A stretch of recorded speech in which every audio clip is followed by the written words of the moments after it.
Antiyokos'un nerede gömülü olduğunu bilmiyoruz. Büyük olasılıkla burada değil. Buraya gömüldüğüne dair hiçbir kanıt yok. Teresa Göel, onun buraya gömülüp gömülmediğini anlamak için yıllarca dağın etrafında kazılar yaptı. Hepsi de başarısızlıkla sonuçlandı. Tümülüsün içine, tabanına, bazıları heykellerin arkasından başlayan tüneller kazarak mezar odasını bulmaya çalıştı. Ama buralarda hiçbir şey bulamadı.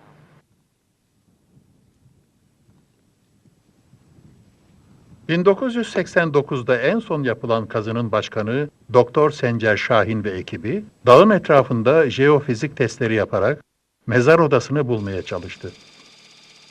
Testler tümülüsün içinde 3 boşluk olduğu sonucunu verdi.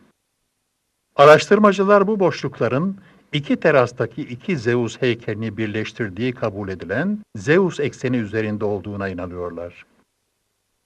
Batı terasında, terasın 15 metre aşağısında bir anomali var. Bir boşluk olabilecek bir anomali var.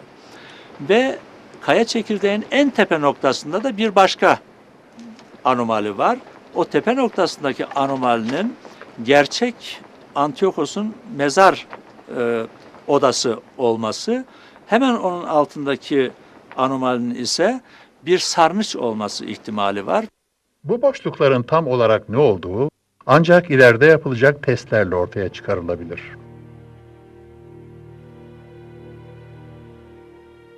Nemrut Dağı ilerideki araştırmaları beklerken Antiyokos uzmanların aklını karıştırmaya devam ediyor. Ne yazık ki doğanın ve insanoğlunun zarar veren elleri bu gizemlerin çözülmesinde yardımcı olabilecek ipuçlarının çoğunu yok etti.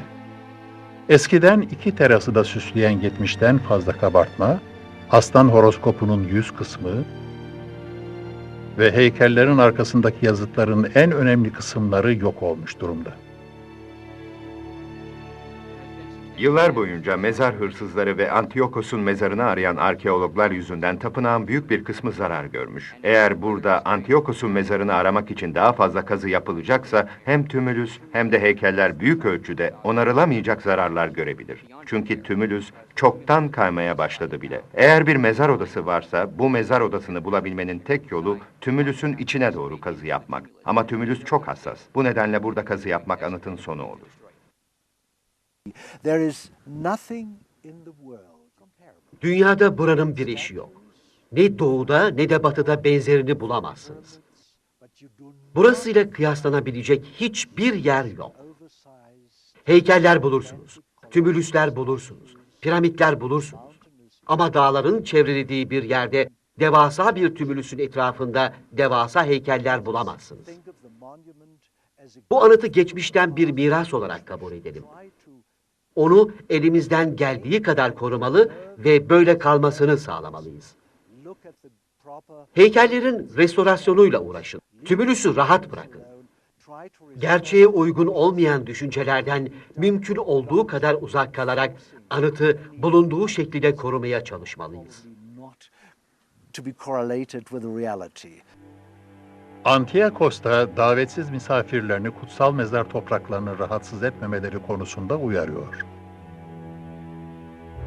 Zamanın akışı içinde her kim, bu ister bir kral, ister bir hükümdar olsun, tanrılara saygısızlık edip bu anıta zarar vermeye kalkarsa, her türlü felaket başına gelsin.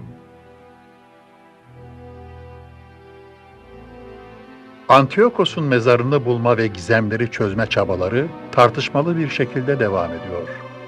Uzmanlar Antiyokos'un mezarının bulunmasının, Mısır'da bulunan Tutankamon'un mezarının açılmasından beri en büyük arkeolojik keşif olacağına inanıyorlar. Ama şimdilik Antiyokos ve tanrıları Nemrut Dağı'nın sırlarını korumaya devam ediyor. 2000 yıldır yaptıkları gibi.